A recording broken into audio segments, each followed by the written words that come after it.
Welcome to the Virtual Strategic Solutions Virtual Reality Simulation System. Accessing Legacy Dataset. Files loaded. Simulation ready. John Caleb Bradburton was a chemist and business magnate before the Great War, best known as the inventor of the Nuka-Cola soft drink and CEO of the Nuka-Cola Corporation. Bradburton was only an amateur chemist when he began developing what would become the nation's most popular soft drink in 2042.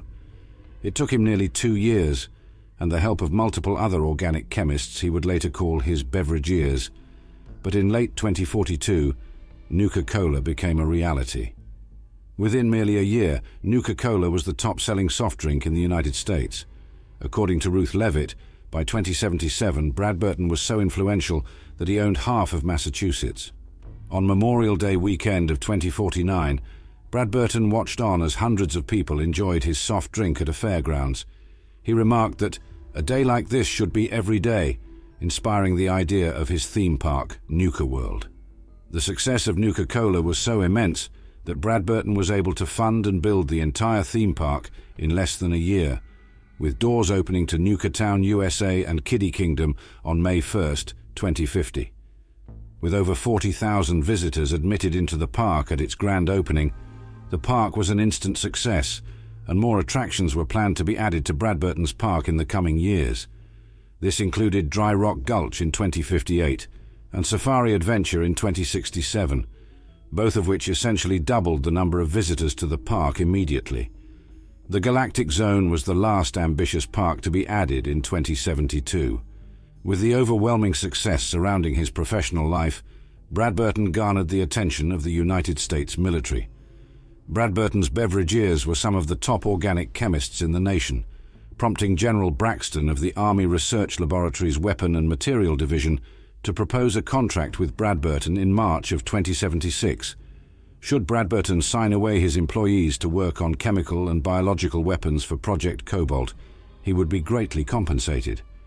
With his influence in Washington, D.C., Bradburton was able to uncover information about a top-secret project, the LEAP-X program, Life Extension and Prolongation. This project was dedicated to keeping humans alive, indefinitely, via a specialized machine. Bradburton knew that the world as he knew it was coming to an end soon, and with this project, Bradburton could live forever. General Braxton accepted the offer, and Bradburton put his beverageers to work on Project Cobalt immediately. Other than Bradburton and the Project LEAP-X team, Bradburton's executive assistant Peyton Huxley was the only one who knew about Bradburton's plans, and was trusted to handle his employer's affairs once he stepped out of the world's spotlight. Bradburton placed so much trust in Huxley that he was one of the only people to whom Bradburton revealed the non-serious, light-hearted side of his personality. Bradburton had originally thought the project involved the creation of a living biosuit that would preserve the human body long after it would normally expire.